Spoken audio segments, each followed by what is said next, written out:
পশ্চিমবঙ্গের শিল্প ও পরিকাঠামো ক্ষেত্রে গত কয়েকদিনে তিনটে বড় সাফল্যের খবর সামনে এসেছে। একদিকে পশ্চিমবঙ্গের ইঞ্জিনিয়ারিং সংস্থা টেক্সম্যাকো আন্তর্জাতিক বাজারে 4,000 কোটি টাকারও বেশি মূল্যের বরাত পেয়ে বিশ্বমঞ্চে পশ্চিমবঙ্গের নাম উজ্জ্বল করেছে। অন্যদিকে কলকাতা ও শহরতলির যানজট কমাতে একগুচ্ছ নতুন প্রকল্পের ঘোষণা করেছে রাজ্য প্রশাসন। এই যেমন খবর রয়েছে বেলঘরিয়া এক্সপ্রেসওয়ে নিয়ে, আবার কলকাতার ভেতরেই কিছু রাস্তা কলকাতার ট্রাফিক জ্যাম কমানোর জন্য অত্যন্ত জরুরি ছিল, সেগুলোও আটকে ছিল। সব থাকছে বিস্তারিতভাবে আজকের এপিসোডে। দেখছেন বলো কি জানতে চাও, আমি সায়ন আপনাদের সঙ্গে।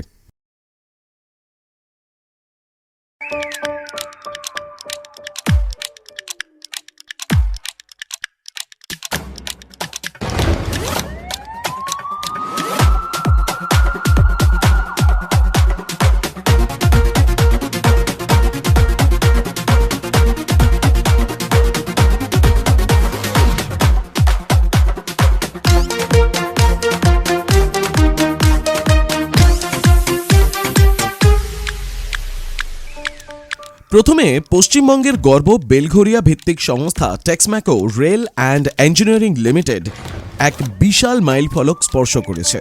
দক্ষিণ আফ্রিকার একটি ট্রেন পরিচালনকারী সংস্থা থেকে তারা 4,045 কোটি টাকারও বেশি মূল্যের একটি লেটার অফ অ্যাওয়ার্ড লাভ করেছে। এই চুক্তির মধ্যে রয়েছে 2,235টির বেশি মালবাহী ওয়াগন এবং 30টি ডিজেল লোকোমোটিভ। আগামী 15 বছরের জন্য একটি দীর্ঘমেয়াদী মেইনটেন্যান্স পার্টনারশিপ এবং সংস্থার ভিশন 2030 রোডম্যাপ অনুযায়ী এটি তাদের আন্তর্জাতিক বাজারে পা রাখার বড় পদক্ষেপ। যদিও এই বরাতটি বড় সাফল্য, তবে অতীতে টেক্সম্যাকোর মতন সংস্থাগুলিকে একাধিক জটিলতার সম্মুখীন হতে হয়েছে। বিশেষ করে আন্তর্জাতিক বরাত পাওয়ার ক্ষেত্রে কাঁচা মালের আকাশ ছোঁয়া দাম এবং সরবরাহের সময়সীমা বজায় রাখা ছিল বড় চ্যালেঞ্জ। তবে প্রযুক্তিগত আধুনিকীকরণ এবং সরকারি সমর্থনের ফলে তারা এই বাধা কাটিয়ে উঠতে সক্ষম হয়েছে।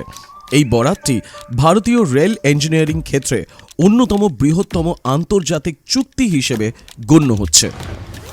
অন্যদিকে কলকাতা বিমানবন্দর থেকে উত্তর ও দক্ষিণ পূর্ব ভারতের যোগাযোগের প্রধান মেরুদণ্ড বেলঘরিয়া এক্সপ্রেসওয়ে এবার এক নতুন রূপ পেতে চলেছে। ভারতীয় জাতীয় সড়ক কর্তৃপক্ষ এই সড়ককে 6 লেনের একটি উত্তোলিত করিডোরে উন্নীত করার জন্য দরপত্র আহ্বান করেছে। 1.78 কোটি টাকা ব্যয়ে এই রিপোর্ট তৈরির কাজ শুরু হবে। বিমানবন্দরের যানজট কমানো এবং পণ্যবাহী লরির যাতায়াত মসৃণ করা, এটাই প্রধান লক্ষ্য। আগামী 16 জুন বিড জমা দেওয়ার শেষ তারিখ এবং 17 জুন কারিগরি বিড খোলা হবে।